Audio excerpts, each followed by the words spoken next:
Hello बच्चों। यहाँ लिखा है, मतलब इन्होंने कहानी लिखी एग्जैक्टली। मैं पहले कहानी आपको समझा देता हूँ, फिर मैं पढ़ देता हूँ कि किसी भी रिजिड बॉडी को अगर हम किसी पॉइंट पे हिंज कर दे, जैसे यहाँ पे इन्होंने इस डिस्क को ए पॉइंट पे हिंज करके रखा है। फिर उन्होंने बोला है कि जो भी हम फोर्स अप्लाई करते हैं उसका जो लाइन ऑफ एक्शन है, अगर वो इस हिंज से पास नहीं होता, एक टॉर्क प्रोड्यूस होगा और उस टॉर्क की वजह से ये रोटेट करेगा। तो हम टॉर्क कैलकुलेट करके उसका एंगुलर एक्सेलरेशन, टेंजेंशियल एक्सेलरेशन, ये सारी चीजें हम लोग फाइंड कर सकते हैं। क्लियर? तो चलिए मैं क्वेश्चन पढ़ देता हूं आपके लिए। इसमें लिखा है when a body is hinged at a point and the force is acting on the body such that the line of action of force is at some distance from the hinge, मतलब hinge से पास नहीं हो, the body will start rotating about the hinge point. Clear है? The angular acceleration of the body can be calculated finding the torque. देखिए जो मैंने बोला था वही लिखा हुआ है, about the hinge. A disk of mass and radius r is hinged at point A। देखिए बॉटम पॉइंट पे हमने उसको हिंज किया and it is free to rotate in vertical plane, मतलब mg भी लग रहा है। Force is F is acting at the top most point. Component of reaction by the hinge in horizontal direction. तो देखिए सबसे पहले अगर मैं यहाँ पे बात करूंगा तो एक फोर्स लगेगा नीचे की तरफ में mg। अच्छा, हिंज से एक नॉर्मल रिएक्शन एक्ट हो रहा होगा ऊपर की तरफ में। अच्छा, यहां कहीं पे एक फोर्स हम लोगों के पास लग रहा होगा, मैंने कुछ भी एफ एच ले लिया हॉरिजॉन्टल डायरेक्शन में। क्लियर? वर्टिकल डायरेक्शन में एन और एम जी बराबर है। क्यों?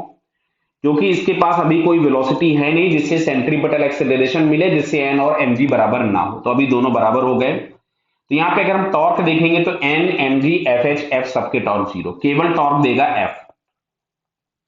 तो टॉर्क के लिए मिलेगा एफ इंटू परपेंडिकुलर डिस्टेंस। दिख रहा है आपको हिंज पॉइंट से फोर्स का परपेंडिकुलर डिस्टेंस जो है वो डायमीटर के बराबर है, is equals to I into alpha.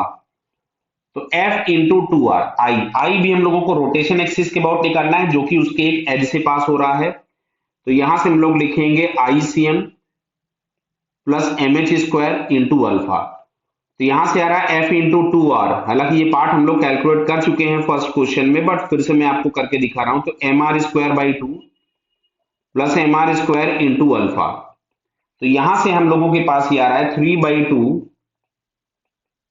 M r square into alpha is equal to f into two r. तो आर से आर कैंसिल कर दिया। तो यहां से जो एंगुलर एक्सेलरेशन आया इस डिस्क का, दिस इज 4f/3 mr।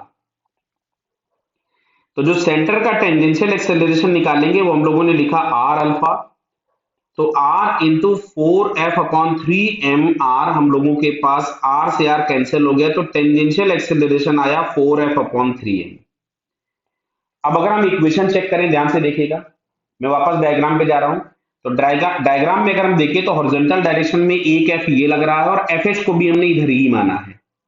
आप अपोजिट मानते तो भी जो भी आना है वो आपके पास सेम आ जाता। तो दोनों फोर्सेस अगर सेम डायरेक्शन में है और इसके सेंटर का जो टेंजेंशियल एक्सेलरेशन है वो इस ही डायरेक्शन में आ रहा है, तो क्या लिख सकते थे? This force plus this force is equal to mass into acceleration. तो यहां से अगर मैं लिखता हूं आपके लिए, तो मैंने यहां से देखिए लिखा एफ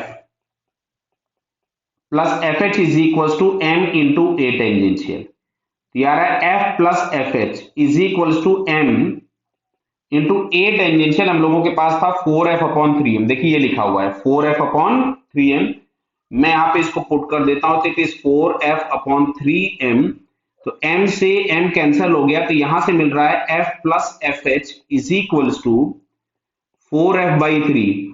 तो इसको अगर हम यहां से अब एफ एच निकालेंगे तो इसको f को उधर ले जाइएगा, तो ये फाइनली आपके पास मिलेगा f/3। 4f/3 माइनस f करोगे तो क्या मिलेगा? f/3, जो कि यहाँ पे थर्ड ऑप्शन में दिया है। So finally it's third answer is correct. Clear बेटा?